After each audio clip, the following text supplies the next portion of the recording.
Hello, dear students. I am Sandeep Chaudhary from Yes Union Junior College, Pune. Dear students, in today's video, we are going to learn poem number 6 of your textbook 2.6 Money by William Davis. In this video, I am going to solve icebreakers and we are going to learn more detailed information about poets' lives. So, let's start.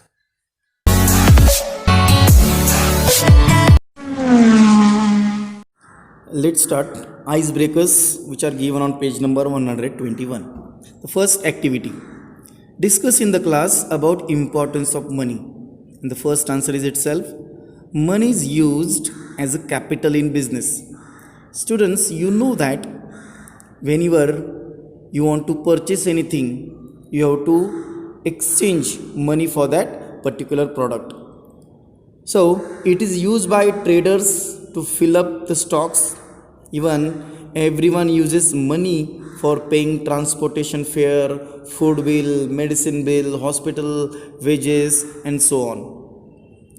Next one, it is used by traders to fill up stocks.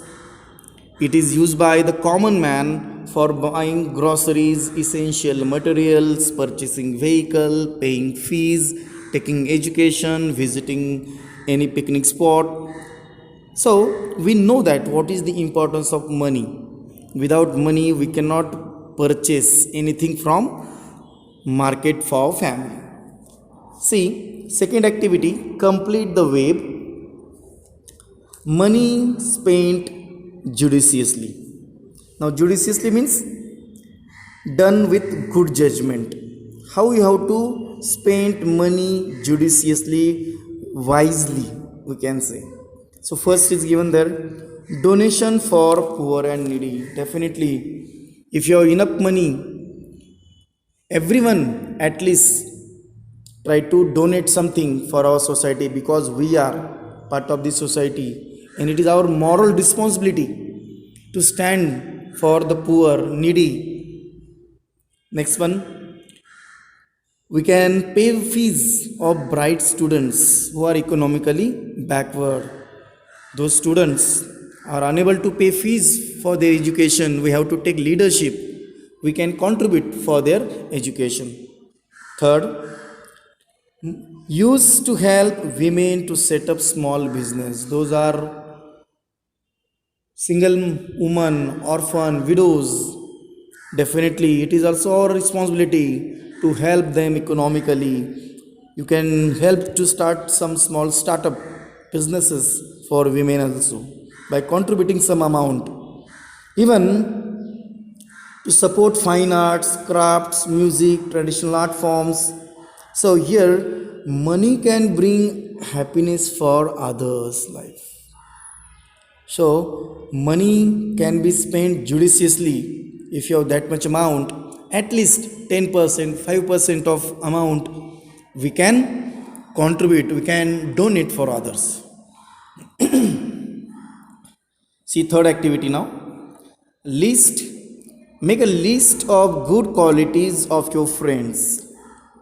Now, dear students, you are in 12th standard and you may have group of the friends.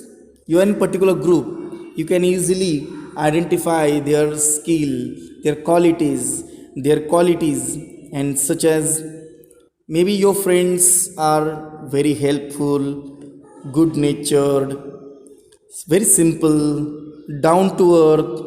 Sometimes only they come to you for asking help only. Some friends are only demanding notes only.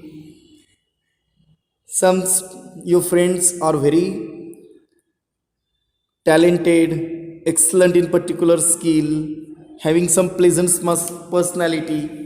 So every individual having some skill qualities. So I hope your friend having the same. Let's see one more question of icebreaker. Share your views on money is the root of all evils. Now this quotation, it can be even asked for expansion of ideas. Money is the root of all evils. Do you agree? As in first activity we already explained importance of money. Money can purchase happiness, money can bring materialistic objects, money can bring various tools. But do you think money is the root of all evils? So, if you take it otherwise, definitely, if you don't use money judiciously, then definitely it may be root of all evils, because money is resource. Sometimes due to economical issues, there are criminal issues. Crimes occurred due to money. Even normal life becomes unstable without money. So importance resources become reason for evil. Resources should be available, used in time of need. Employers get benefits, imbalance of resources. Crime increases. Even imbalance in wealth causes discontent among disadvantaged section of society. Dear student, it is completely depend on you. If you use money judiciously for better purpose, then I don't think money is the root of all evils. But if you're not ground to earth person, if you use money in a different tactics for other purpose, so definitely it may ruin your life. See, last activity of icebreaker. Do you lend money to your friend? Give reason. Now look, the table is given there. The first column, if you lend money to a friend, then you can write in yes column. If you don't give, you have to justify the reason why not. Why don't you give? So definitely, when our friend demand help, money, it is our duty, it is our responsibility. We ought to help them. But it depends on nature of the friend, how good he is with you, what kind of qualities that person has.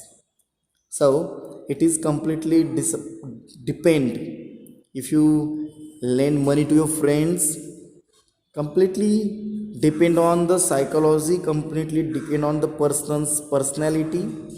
If you only waste the money on movies, other things, then we don't give it. But if your friend really use money for better purpose, for helping parents, for economical crisis or health issues, hospital, so definitely we say yes, we will lend money.